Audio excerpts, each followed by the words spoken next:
Pasé 2 semanas encerrada en aquella habitación. Con mis 3 Pokémon. Según los cálculos que yo misma realicé a partir de la teoría desarrollada por Helio, la liberación de energía interna que mis Pokémon habían experimentado al evolucionar había contrarrestado parte de la distorsión espaciotemporal. Así que a ellas les había afectado de manera diferente. Ellas sí habían percibido el paso del tiempo. Ese segundo que había pasado por mí, había sido percibido por ellas como un año completo. Un año completo en el que yo había desaparecido por completo del universo. Y ellas habían percibido mi inesperada ausencia como un abandono.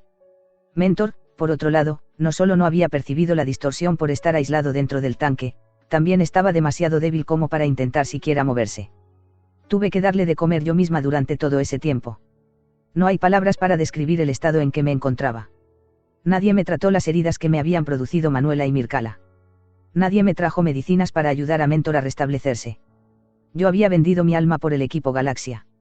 Y ahora, hasta mi compañero más antiguo, al que había llegado a considerar un hermano, me trataba como si no existiera ni hubiera existido jamás. Pero me dolía mucho más de lo que me sorprendía.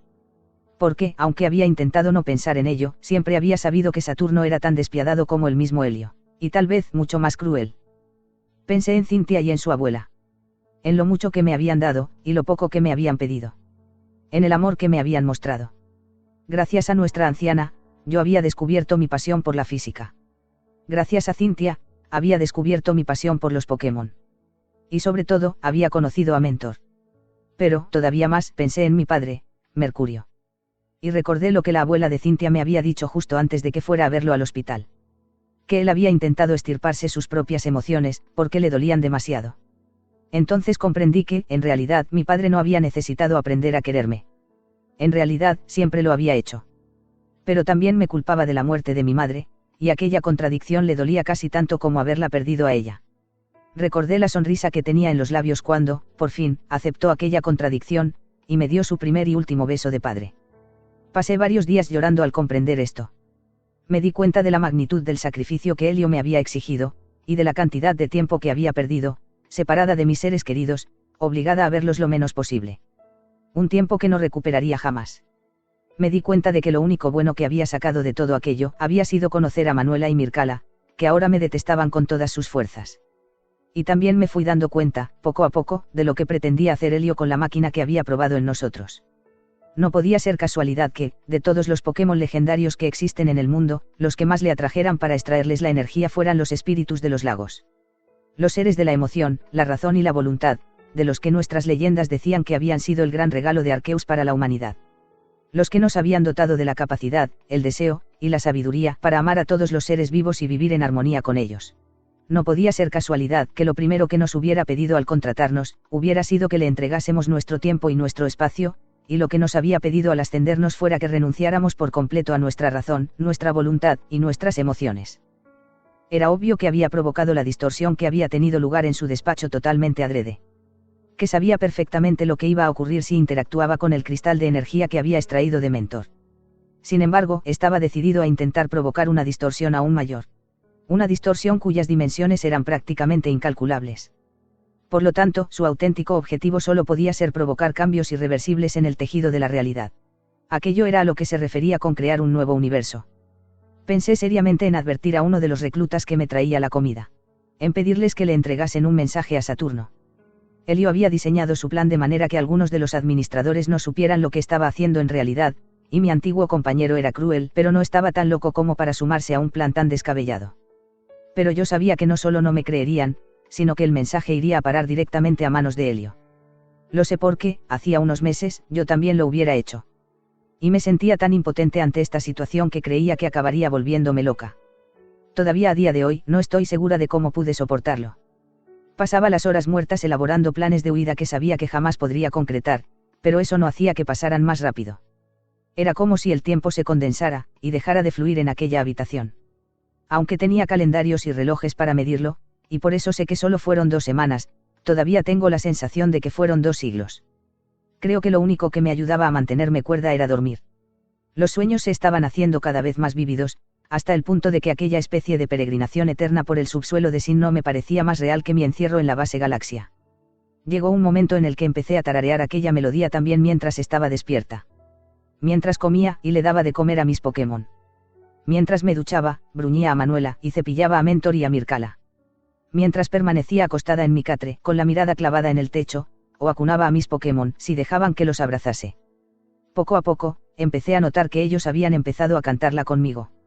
Mentor y yo parecíamos recuperarnos un poco más rápido, y Mircala y Manuela parecían estar empezando a perdonarme. Me di cuenta de que había algo detrás de aquella melodía sublime. Más poderoso que Zapdos. Más maravilloso que los dones de los espíritus de los lagos. Más fascinante que los 3 dragones hijos de Arceus. Algo más allá de la vida y de la muerte. Algo que conversaba conmigo todas las noches, mientras dormía, y me pedía que tuviera paciencia. Que esperase un poco más. Solo un poco más. Finalmente, llegó el día que Saturno regresó a mi celda. Me dijo que Helio ya había decidido mi destino, y que era libre para marcharme a Pueblo Caelestis. Pero, si decidía hacerlo, una vez allí, tenía 3 días para suicidarme, antes de que un grupo de reclutas Galaxia empezase a hacer desaparecer a mis vecinos uno a uno. Me entregó una pastilla de cianuro, y se marchó sin despedirse siquiera. Como si le estuviera entregando una nota de despido a una recluta descartada, a la que no hubiera tratado jamás. Ese era el estilo de ejecución de Helio. Y ahora sabía lo que había pasado con todos los reclutas que, supuestamente, habían abandonado la organización. Naturalmente, no tenía elección posible. Vacié mi habitación y salí por la puerta de la base Galaxia. Nadie vino a despedirse. Pero mis Pokémon habían vuelto a ser amigos míos, y yo me sentía curiosamente ligera, e iba tarareando la canción que había aprendido en sueños. Recordé lo que me había dicho Cynthia en su momento, que en realidad nunca es demasiado tarde para empezar a querer a alguien. Y decidí aplicarme aquella enseñanza, y empezar una vida nueva totalmente de cero. Pasé varios días viajando a pie, para celebrar mi renovada amistad con mis Pokémon. Por el camino, cumplí mi sueño de pasar la noche en el Hotel del Lago Valor. También participé en algún concurso de Ciudad Corazón, aunque Fantina me ganó en casi todos. Y conseguí ganar alguna que otra medalla más. En definitiva, me divertí con mis 3 pequeños todo lo que pude. Pensé mucho en todo lo que había perdido, sí. Pero también disfruté como no había disfrutado jamás. La melodía que cantaba en sueños todas las noches me decía que mi gran momento no había llegado todavía. Cuando, finalmente, llegué hasta Pueblo Caelestis, ya tenía diseñado mi plan de acción. Fui recibida con una pequeña fiesta por nuestra anciana, la abuela de Cynthia, y hasta ella vino a verme para pasar un rato juntas. Pasé a saludar por todas las casas. Hablé con todo el mundo. Visité las tumbas de mis padres, recé por ellos, y les pedí perdón por mi larga ausencia. Incluso me instalé de nuevo en la casa de mi infancia, que ahora era mía. Ahora que sabía lo que mi padre había sentido realmente por mí, se me antojaba de nuevo un auténtico hogar. Podía sentir su presencia, tanto como la de mi madre, en cada rincón. La primera noche que pasé en ella fue la primera vez en mucho tiempo que me eché a dormir completamente tranquila. El segundo día, por la mañana, fui a la peluquería y me corté el pelo. Por la tarde, fui a casa de la anciana y le regalé todos mis libros sobre física, desoyendo sus protestas. Le dije explícitamente que no volvería a necesitarlos.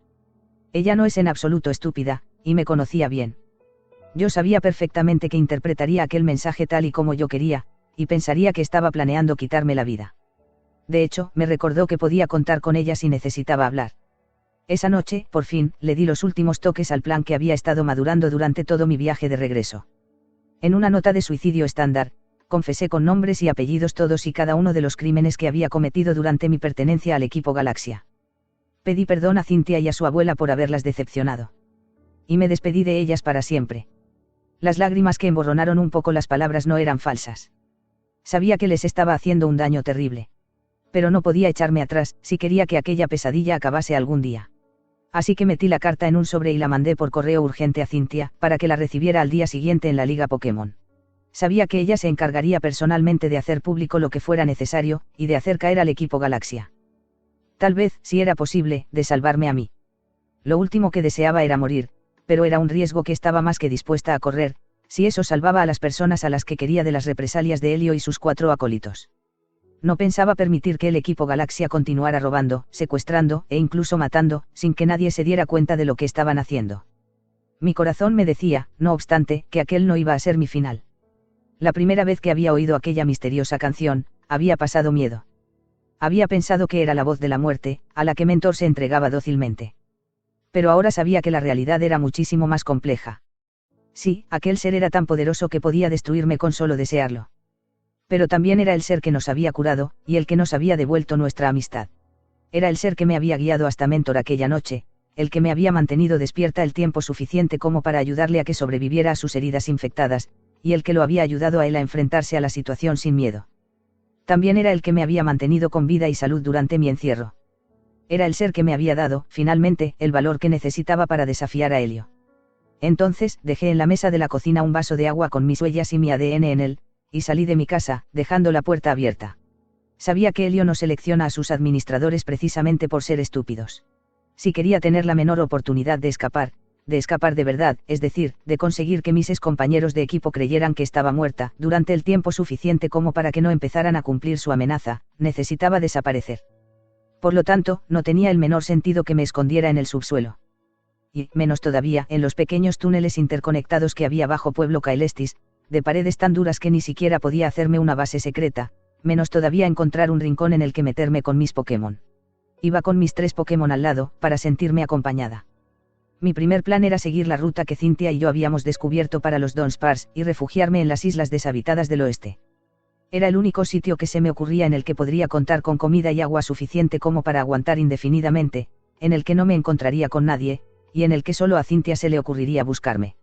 Pero, para mi sorpresa, mientras pasaba por la plaza del santuario, oí voces que me resultaron familiares. Eran reclutas del equipo Galaxia que habían trabajado conmigo, y venían acompañados de Elio. El tiempo se me había agotado definitivamente. En aquel momento estaba, como debías de estar tú antes de llegar aquí, a la entrada de las ruinas Caelestis. Así que me adentré en ellas.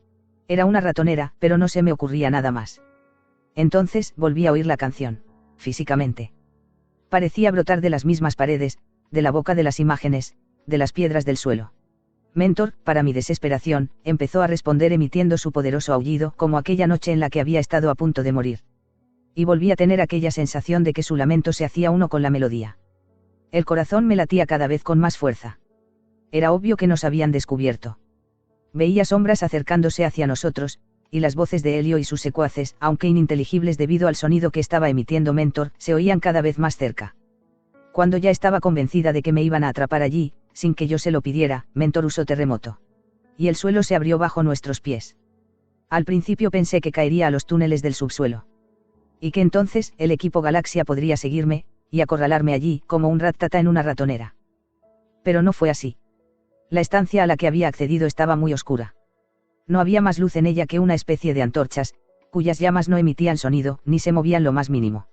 Pero, poco a poco, mis ojos se acostumbraron a aquella penumbra, y pude ver mejor. Estaba en esta sala grande y alta, al pie de esta tarima de piedra cubierta de símbolos. Intenté subirme en ella, pero no pude. Algo dentro de mí me decía que no nos estaba permitido. Que yo había sido invitada a acogerme en este espacio, pero no podía usarlo. Pero, desde el primer momento, supe que estaba en un lugar especial. Un lugar sagrado. La tarima debía de ser una especie de altar, un altar antiguo construido justo debajo de nuestras ruinas. O tal vez fueran las ruinas las que estaban construidas encima del altar. La melodía misteriosa ya no se oía, pero la sentía vibrar dentro de mí. Mentor, Mircala y Manuela, la canturreaban suavemente, tranquilos y felices. Y yo supe que estaba a salvo. Que Elio jamás podría encontrarme allí. Pero Cynthia, tal vez, tampoco. Esta tenía que ser, sin lugar a dudas, la respuesta a mis plegarias. La respuesta que yo necesitaba, aunque fuera amarga. Pero no he sabido hasta qué punto lo era hasta que no has llegado tú. Verás, desde el instante en que llegamos, he estado tumbada a los pies de esta tarima. No me he movido ni un solo centímetro. Me he limitado a relajarme un poco. Ni siquiera he pensado seriamente en cómo salir de aquí. De hecho, hasta que has entrado tú, hasta que me has hablado de lo que sabes sobre Elio y el equipo Galaxia, y hasta que me has dicho el día en el que estabas viviendo antes de llegar, yo hubiera asegurado que solo llevaba en esta sala un par de horas, echando una pequeña siesta en compañía de mis amigos. Eres tú la que me ha hecho darme cuenta de que, en realidad, han pasado 2 años desde la noche en la que fingí haberme matado. No. Puede que Cynthia y su abuela conozcan este sitio, pero yo no sé dónde estamos. Ni siquiera estoy segura de cómo ha podido Mentor traerme hasta aquí. Mi teoría personal es que Elio tenía razón respecto a los poderes especiales de los Pokémon que no evolucionan, y que el talento singular de los Dunsparce consiste en abrir esta cámara para los seres humanos que realmente lo necesitan, de la misma manera que Giratina posee el poder de viajar entre las dimensiones. Lo que es más que evidente es que los 3 dragones hijos de Arceus no poseen jurisdicción sobre este lugar. O, por decirlo de otra manera, este altar está ubicado fuera del espacio y el tiempo. Aquí, simplemente, la materia no se crea, se destruye, ni se transforma. El espacio no se expande. El tiempo no fluye. Podría tirarme aquí otros 2 años. 2 décadas. 2 vidas. No voy a envejecer. No voy a morir. Lo que no sé es si, cuando salga de aquí, el espacio y el tiempo se limitarán a volver a pasar por mí, o si me atravesarán, como la distorsión creada con el cristal de Mentor. O si mi cuerpo podrá soportar regresar a mi propia dimensión. Llevo 2 años sin comer. Tal vez, en cuanto ponga un solo pie fuera de esta cámara, me reduzca a polvo como un vampiro bajo la luz del sol. Pero también es posible que no ocurra. Por favor, tranquilízate. Aunque haya sido administradora del equipo Galaxia, el hecho de que soy física no ha cambiado. Ya te he dicho que el tiempo es relativo, y que usarlo es una manera de medirlo. Estoy completamente segura de que no llevas aquí más de 2 horas, las que he tardado en contarte mi historia. Todavía estás a tiempo de marcharte. De regresar a Pueblo Caelestis, y de confrontar a Helio. De salvar el universo entero. Lo único que tenemos que hacer es pedirle a Mentor que abra la puerta para ti de nuevo. Sé que lo hará. Tú necesitas salir de aquí tanto como yo necesitaba entrar. Adelante. Cumple con tu deber, por favor. Hazlo de mi parte, y de la de todos los desertores del equipo Galaxia asesinados. A menos, claro está, que desees quedarte aquí un poco más. Solo un ratito. Descansando de tus preocupaciones, echando una siesta de un par de horas. Como estábamos haciendo nosotros 4. Hasta aquí la creepypasta de hoy, Pokefans. Por favor, comenten sin miedo. Ya saben que, en esta casa, una crítica constructiva siempre es bien recibida. Feliz 2022 también a ti, compañero. Feliz 2022, autora. Hola Terra. ¿Cómo va todo? Has venido a recoger a Mentor. Se está portando como un campeón. Plas, plas, plas, plas. Brindemos con champín. Estás intentando ser sarcástica. Un poquito. Después de todo, como una no lo ha necesitado, que son 2 años encerrada en una dimensión paralela, sin comer ni dormir. Por todos los legendarios de la Pokédex, como se nota que no son nada comparados con los años que has estado trabajando para Helio. Menudo nivel de pasivo-agresividad. Venga, dime la verdad. ¿Cuál es el problema? Primero. Terra. ¿En serio no se te ha ocurrido nada mejor que llamarme Terra? ¿Y por qué no, directamente, Arena? O Marisma. Podrías habértelo currado un poquito más. Alegaré en mi defensa que todos los nombres femeninos aplicables a un alto cargo del equipo Galaxia estaban cogidos. ¡Qué poca imaginación! Podrías haberme llamado Sedna, por ejemplo. O Jaumea. Hasta los nombres que les has puesto a mis Pokémon tienen más chicha que el mío. No puedo creérmelo. Debe de ser el primer personaje que escribo que considera que le he puesto un nombre demasiado corriente. Segundo. ¿Por qué mi padre tenía que llamarse Mercurio, y no Neptuno? Se supone que eres una fangirl de Aquiles. Sí, ya sé que Mercurio, además de ser un planeta, es uno de los grandes dioses del panteón romano. Pero yo soy física, no puedo evitar que el nombre me suene a relleno para termómetros. Tercero. ¿Sabes qué, Loki? Creo que estoy empezando a echar de menos a Rada. Esta tía está resultando ser más friki que yo misma. Creo que he creado a un auténtico monstruo. Cuarto. En serio, amigo. Vamos a despedir esta creepypasta aquí. Terra tiene todo el tiempo del mundo, pero yo no, y nos van a dar las uvas otra vez. En fin, Pokefans. Nos vemos en la próxima creepypasta. Hasta que dejemos de necesitar tomar estas precauciones, pónganse las mascarillas y saluden de lejos. Pero, sobre todo, cuídense mucho. Un abrazo a todos, y feliz año nuevo.